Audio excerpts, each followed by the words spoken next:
Okay, one advantage that I want to point out when you are registered as a business, other than the fact that you are not doing anything illegal. Hi everyone, it's Charm again from Ready to Adult Philippines, a channel about personal finance, entrepreneurship, and adulting how-tos. So here are the featured comments for the week. And if you wanna get featured, then comment down below. And here are our Instagram shoutouts for the week. If you wanna get featured, then Insta story this video and tag me at ReadyToAdultPH. So I've already touched on this topic on my how to start a business video. And if you haven't decided on a business yet, then you might want to check that out. But if you've already decided on pursuing your business and you're looking to register it, then this video is for you. So let's discuss the process of registering your business and the reasons behind it. Okay, so let's jump right into the video. I'm gonna be dividing the video into 3 parts, and these are basically the 3 major parts of your registration. So for the first, that's for the business name registration. For the second part, that's where we discuss the mayor's permit or business permit. And for the third, we're gonna be discussing the BIR permit. I won't be going through each and every requirement in this video. I will be putting them in the description box down below because I just really want to explain to you guys the process and the highlights. So first, let's talk about name registration. This is the very first step you need to do when you are registering your business. Before we talk about the different agencies, let's talk about first the difference between business name and brand name. So for the business name, this is the trade name, or this is what you register for you to be able to register your business, okay? So your brand name is different. And for you to secure your brand name, you have to register it with the IPO or the Intellectual Property Office. Alright, so it's not a requirement to register your brand name, but it is a requirement to register a business name. Okay, so for example, for us, our business name is Subu Mercado Food Bazaar Inc., but our brand name is just Subu Mercado. Or my other business is District Events, and the brand name of the event is Pop District Bazaar. So for example, you're an online business, so the online business brand name doesn't have to be the same with the business name. Okay, so now let's talk about the business structures. So we have the sole proprietorship, we have the partnerships, and the corporations. Okay, so individually, let's talk about the difference between the 3 of these. So for sole proprietorship, it's the simplest and the least formal type of business structure. But you have full control of your business, and in terms of the process of paperwork and application, sole proprietorship is the easiest to apply among the 3 structures. But in terms of liability and exposure, sole proprietorship has the highest risk. Okay, what that means is, as a sole proprietor, you are your business. You are under 110 number. So whatever your business owes, for example, you're taking out a loan for your business and your business cannot pay that loan, for example, it has to shut down, you will need to pay for those liabilities and loans. Okay, so your car, your house, they can possibly be taken away if you have a lot of liabilities in your business. And in terms of investment opportunities, you have a lower advantage compared to the other structures because a sole proprietorship business is not as attractive of a business structure compared to the other ones because the investors cannot have ownership in the business. So for partnership, it's under the SEC or the SEC, and you need at least 2 people to register under partnerships. The partnership structure is the in-between of the sole proprietorship and the corporation. Okay, so it's the first structure that you can see the possibility of having foreign ownership of up to 40%. And also, the business has its own juridical personality. That means that the business is like a person created by law. It has its own identity, it has its own TIN number. It's in a way treated separate from the individual partners. So for the control, you have lesser control with the partnership structure because you have your other partners as compared to the sole proprietorship where you're your own boss and you're the owner of the business, okay? So you have a low control when it comes to this. For the paperwork or application process, I would say it's a medium. It's not as easy as a sole proprietorship, but it's also not as hard as a corporation. Okay, so next, let's discuss the liability or the exposure to liability. So for partnerships, there are usually two types. So we have the general liability and the limited liability. So most of the time, the main partner has general liability. That means that it's kind of similar to the sole proprietorship, or you have unlimited liability as well. So there are also some partners that may have limited liability, and these partners, their only liability is limited to the capital that they put up. So most of the time, their personal assets would be safe. And last is for the investment opportunity. So it's definitely more attractive than the sole proprietorship, but it's not as attractive as corporations. So for partnerships, there are some businesses that need to register as partnerships, like law firms or accounting firms, okay? So for corporations, it's also under SEC. And before, it used to be minimum of 5 people. But early last year, 2019, they already allowed 2 to 4 person corporations and also 1 person corporations, okay? For corporations, it's similar to partnership in the way that you can also have foreign ownership up to 40%, and it also has its own juridical personality. Again, meaning your business is treated as an entirely different person created by the law. And also, it's similar in the way that you don't have as much control over it as compared to sole proprietorships. Again, similar to partnerships, you have other partners or shareholders. And in terms of the business application or the paperwork, it's definitely the hardest to apply for as compared to partnerships and sole proprietorships. In terms of exposure and liability, it has the lowest exposure.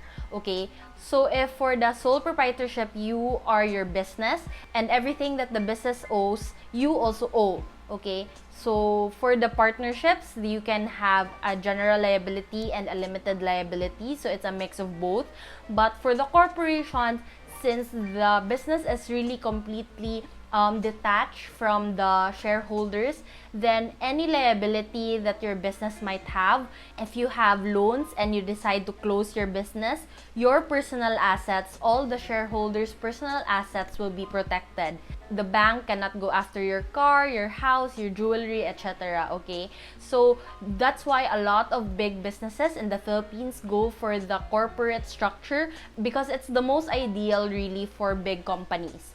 So for corporations, we have two types. You have the stock or the non-stock.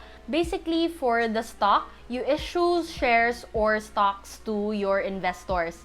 And if ever there are surplus profits or extra profits, then you can divide that to your investors, and that's what we call dividends. Okay, so these terms are familiar to you if you've seen my stock market video, and that's how it works, okay? But for the corporations, we also have non-stock. And non-stocks doesn't issue shares. So basically, non-stock corporations exist for charitable, educational, cultural, or other similar purposes, okay? So you might hear it together with the phrase non-stock, non-profit. So yeah, and lastly, about the investment opportunity, you have a high chance of getting investors when you are a corporation. You definitely look more stable, you look more professional when you are registered as a corporation. So if you're someone who might be looking for investors in the future, registering as a corporation is definitely an option for you. Okay, so just to give you a brief background, I actually have businesses registered under sole proprietorship, partnership, and corporation. Okay, I already closed my partnership business down, but I've tried all three. For the sole proprietorship, I was the one who did all the paperwork, all the process. Okay, so from name registration to business permit and the BIR permit, I was the one to process it.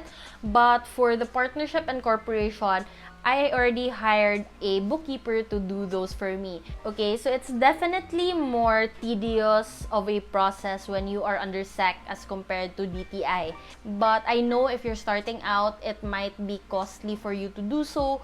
So that's why majority of startups start with sole proprietorship because it's also the easiest to apply for and there's very little paperwork. Okay, so let's talk about the agencies where you have to register these businesses. Okay, so for sole proprietorship, again, it's with the DTI. It's so easy to register with the DTI right now because other than walking into a DTI, you can actually register online, okay? So, Business Name Registration System, BNRS. For the DTI, it is valid for 5 years. So, every 5 years, you have to renew your business name. So the requirements are pretty easy. You just have to fill up an application form online, maybe an ID, and you have to pay for it. That's basically it, and they will send you an email and you can print it out. Okay, so for the cost of the DTI registration, it depends on the territorial coverage that you want. It can either be barangay, which is 200 pesos, municipal, which is 500 pesos, regional, which is 1,000 pesos, and for national, it's 2,000 pesos, okay? And on top of that, you have a documentary stamp of 30 pesos. Okay, so if you want to go national, it's a total of 2,030 pesos. And you can do it in 5 to 10 minutes in a computer at home. Okay, so let's move on to the partnership and corporations.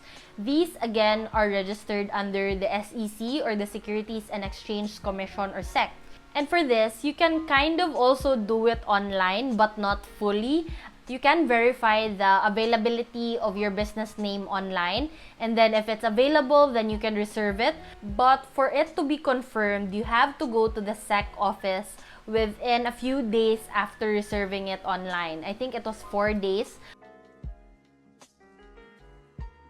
Okay, so for the partnerships, the validity of partnerships is actually there's no limit. It really depends on the partners.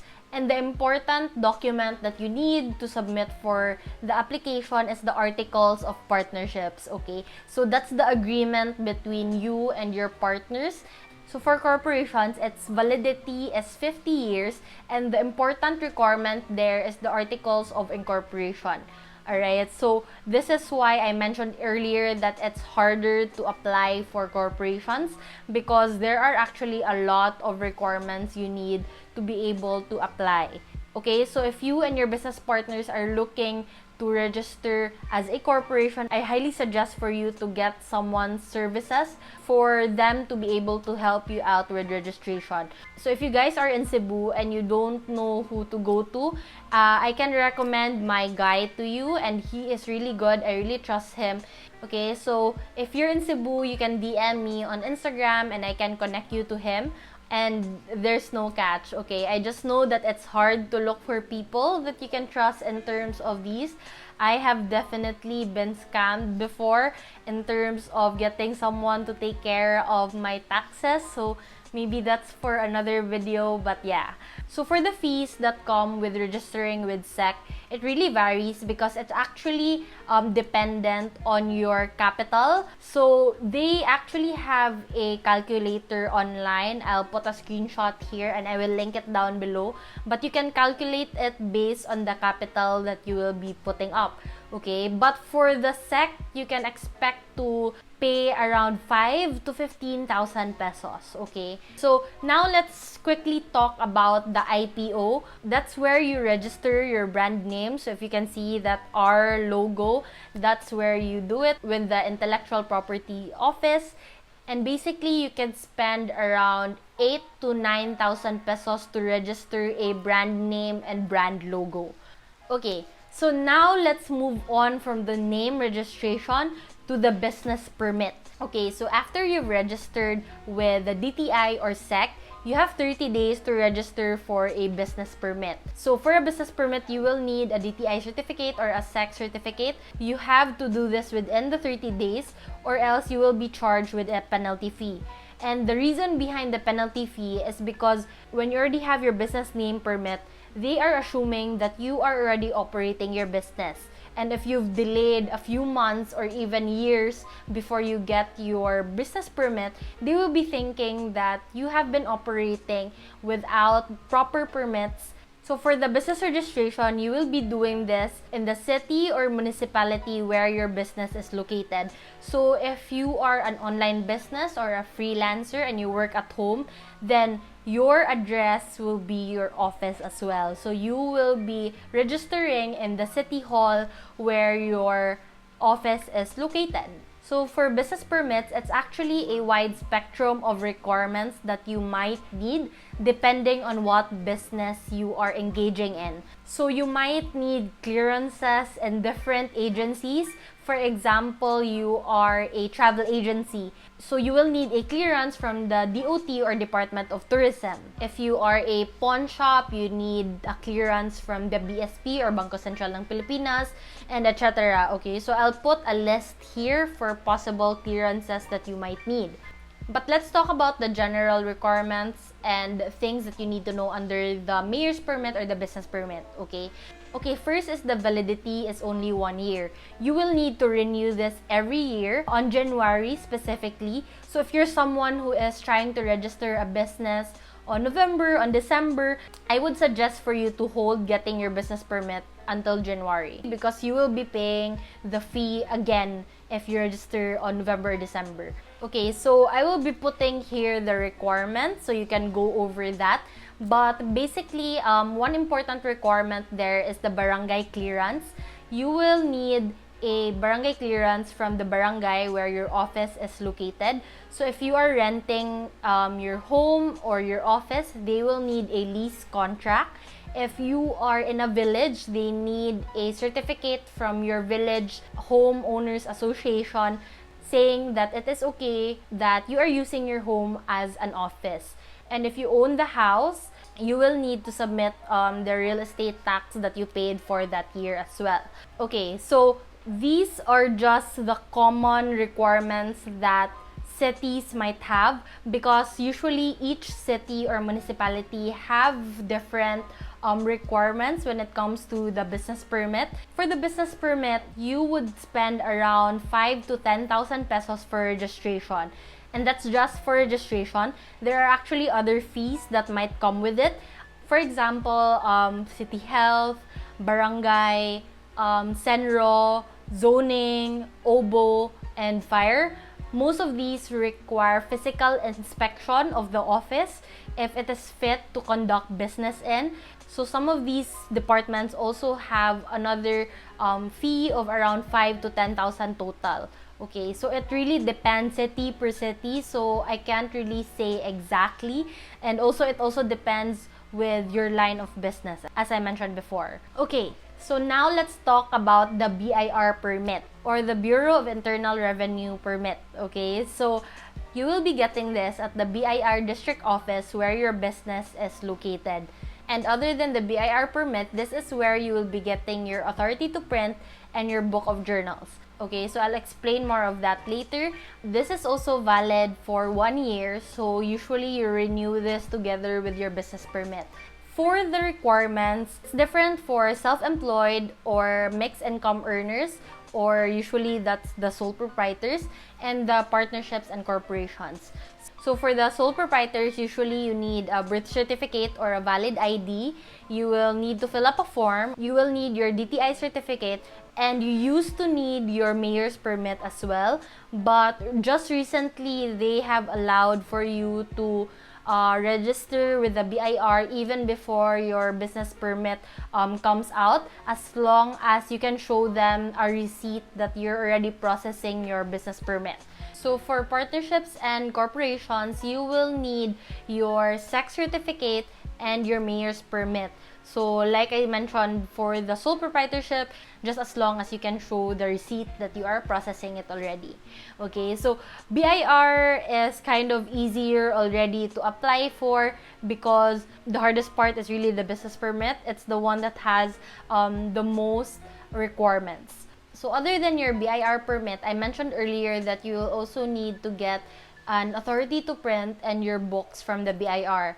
Okay, so for the authority to print, it's basically a form that you need to fill up because you need to print out receipts for your business to be able to give out OR or official receipts to people. Okay, so I won't dive too deep into taxes and everything because that can be a separate video. But basically, you will need an authority to print. You can either do internal and print with the BIR, or you can get the authority to print somewhere else. Okay, so it's kind of known that when you print with a BIR, it's kind of more expensive rather than going the external route, because of course they also offer convenience. For the BIR, if you print your receipts there and everything, you would be paying around 3 to 4,000 pesos, and around 2,500 of that are the receipts.